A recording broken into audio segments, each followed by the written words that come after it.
Negara-negara Arab Teluk mulai bergerak melawan Iran setelah serangan baru dengan rudal dan drone menghantam Uni Emirat Arab dan membuat Israel dalam keadaan siaga. Pada hari Selasa 5 Mei 2026, Arab Saudi, Uni Emirat Arab, dan Qatar mulai berbicara tentang membela kedaulatan Arab. Sementara Israel memperketat pengawasan dan Amerika Serikat mempertahankan proyek kebebasan untuk membuka kembali jalur pelayaran. Apa yang awalnya dimulai sebagai tekanan Iran terhadap kapal-kapal kini telah berubah menjadi front regional melawan Garda Revolusi. Saya akan segera memberitahumu semua itu, tapi sekarang kamu pasti ingin berlangganan saluran ini agar tetap mendapatkan informasi terbaru, informasi secara real time dengan kualitas jurnalistik terbaik yang pernah ada, sesuai standar kredibilitas Milson Alves. Uni Emirat Arab menjadi pusat awal eskalasi baru ini.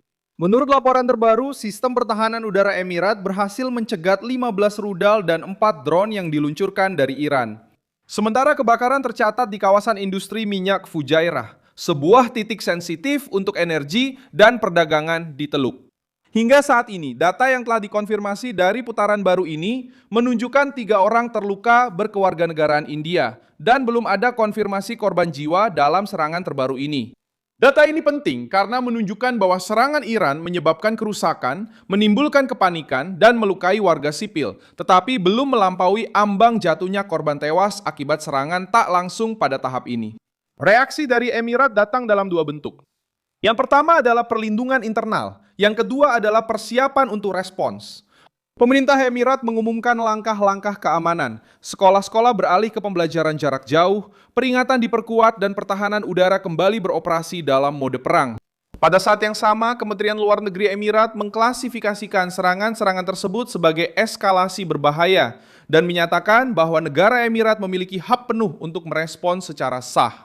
Hal ini mengubah nada krisis. Karena Abu Dhabi tidak menganggap serangan itu sebagai kecelakaan, melainkan sebagai agresi langsung terhadap kedaulatannya. Arab Saudi segera mengambil peran utama dalam koordinasi setelah itu.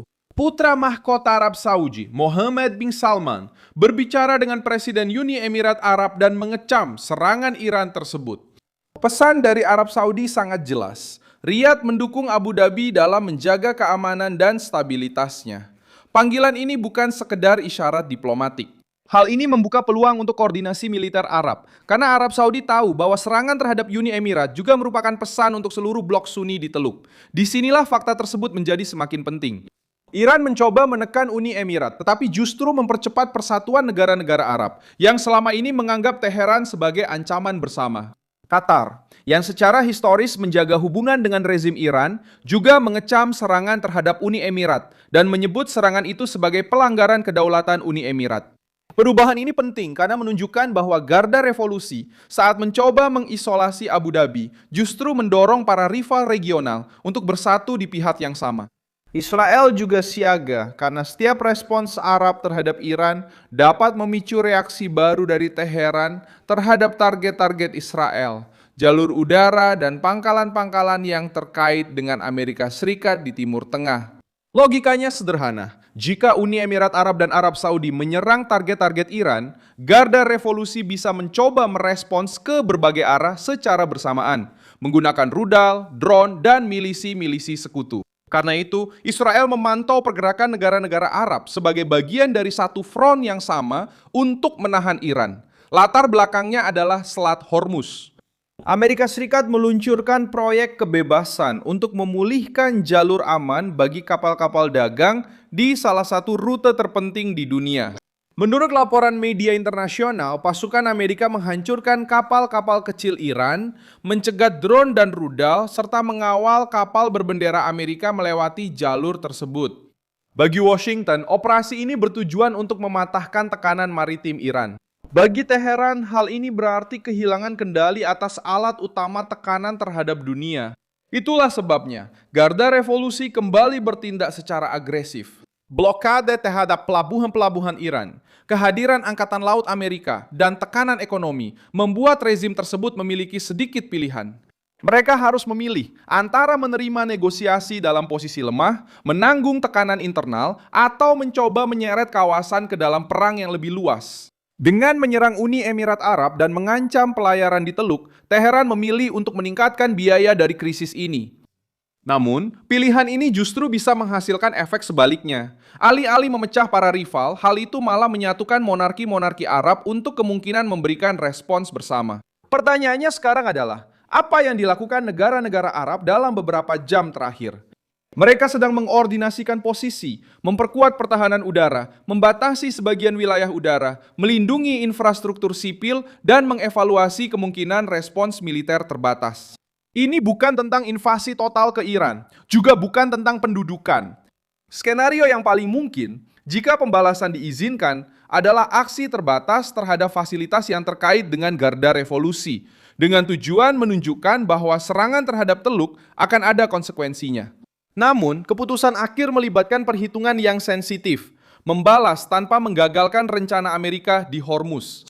Peran Donald Trump dalam skenario ini sangat menentukan. Presiden Amerika sudah menempatkan Amerika Serikat di pusat pembukaan kembali Selat Hormuz dan tahu bahwa respons Arab yang tidak terorganisir bisa memperluas perang sebelum waktunya. Karena itu, Washington cenderung mengendalikan laju pembalasan. Negara-negara Arab ingin merespons, Israel sudah siap, Amerika Serikat tetap menjaga tekanan angkatan laut. Namun Gedung Putih harus mencegah agar Garda Revolusi tidak mengubah hukuman terbatas menjadi perang regional terbuka. Krisis ini juga memperlihatkan kontras antara retorika dan kekuatan. Para pemimpin Eropa mengecam serangan Iran dan berbicara tentang diplomasi. Namun, dinamika di Teluk sedang ditentukan oleh siapa yang memiliki pertahanan udara, kapal, pangkalan, dan kemampuan respons. Uni Eropa bisa saja meminta deeskalasi. Namun, Uni Emirat Arab telah diserang. Arab Saudi berpihak pada mereka. Qatar mengecam Teheran, Israel bersiaga, dan Amerika Serikat sudah beroperasi di laut. Dalam realitas krisis ini, pernyataan tidak bisa menahan drone. Peringatan yang dikirim Amerika Serikat kepada warganya di Uni Emirat Arab semakin menegaskan betapa seriusnya situasi saat ini. Kedutaan Besar Amerika memberikan arahan kepada warganya untuk menjauh dari jendela dan pintu kaca jika terjadi serangan udara, menjaga dokumen tetap mudah dijangkau, ponsel selalu terisi daya, serta menyiapkan persediaan dasar untuk berlindung dalam waktu lama. Arahan seperti ini bukanlah hal yang biasa. Ini menunjukkan bahwa Washington menganggap kemungkinan adanya serangan baru dan sedang mempersiapkan warga sipil untuk krisis yang mungkin berlanjut dalam beberapa hari ke depan. Sejarah terbaru membantu menjelaskan mengapa pihak Saudi tidak menganggap ancaman ini sebagai kejutan. Pada 14 September 2019, fasilitas Saudi Aramco di Abqaiq dan Quraisy diserang oleh drone dan rudal. Dalam sebuah serangan yang untuk sementara waktu menghentikan sekitar 5,7 juta barel per hari dari produksi minyak Saudi. Riyadh dan Washington menuding Iran bertanggung jawab, sementara Teheran membantah.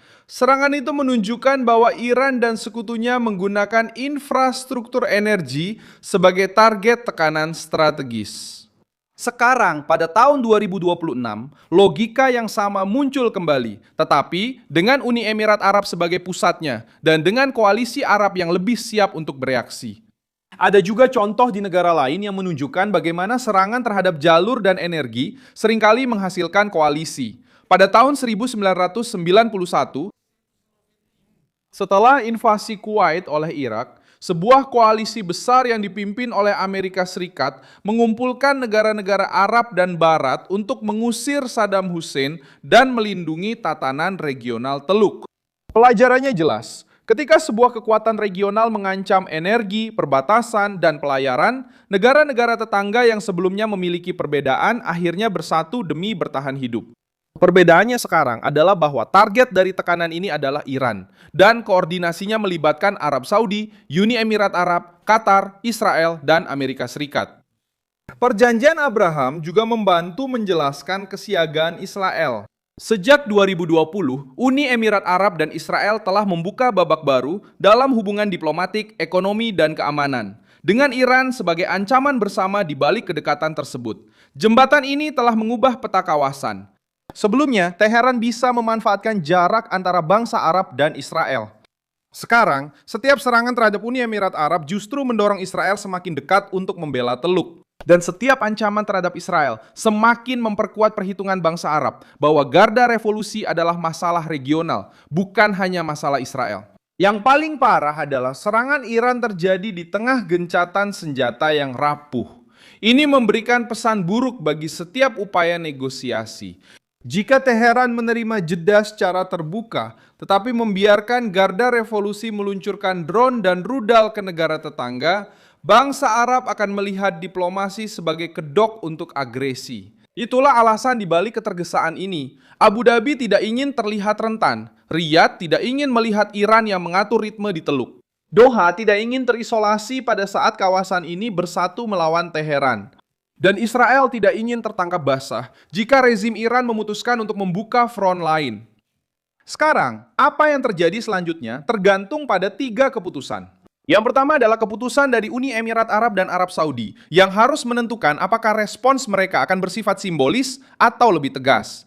Yang kedua adalah keputusan Amerika Serikat yang bisa saja mengizinkan pembalasan terbatas atau meminta negara-negara Arab untuk menahan diri sementara proyek kebebasan terus melemahkan kemampuan Iran dalam mengendalikan Selat Hormuz.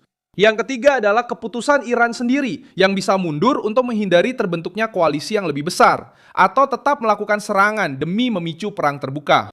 Rezim Iran tampaknya mengandalkan kekacauan sebagai alat untuk bertahan hidup. Dengan menyerang kapal, mengancam Selat Hormuz, dan meluncurkan drone ke Uni Emirat Arab, rezim Iran mencoba menunjukkan kekuatan. Namun, respon dari kawasan menunjukkan hal yang berbeda. Garda Revolusi justru sedang menciptakan pengepungan politik dan militer terhadap dirinya sendiri. Arab Saudi, Uni Emirat Arab, dan Qatar sekarang tidak hanya berbicara sebagai pemerintah yang khawatir, tetapi sebagai bangsa yang merasa terancam. Israel bersiaga sambil memantau. Amerika Serikat menjaga kapal, jet tempur, dan pertahanan tetap beroperasi. Pada akhirnya Iran mencoba menantang kawasan, tetapi justru mendorong negara-negara Arab menuju kemungkinan respons bersama. Kawasan ini mengesampingkan diplomasi dan mulai menyiapkan penggunaan kekuatan. Saya Milson Alves, seorang internasionalis, dan tujuan saya adalah memberi Anda informasi yang benar setiap hari. Tautan berita ada di deskripsi video. Sukai video ini, berlanggananlah ke kanal, dan di akhir, lihatlah komentar agar Anda bisa lebih terlibat dengan komunitas Milson Alves.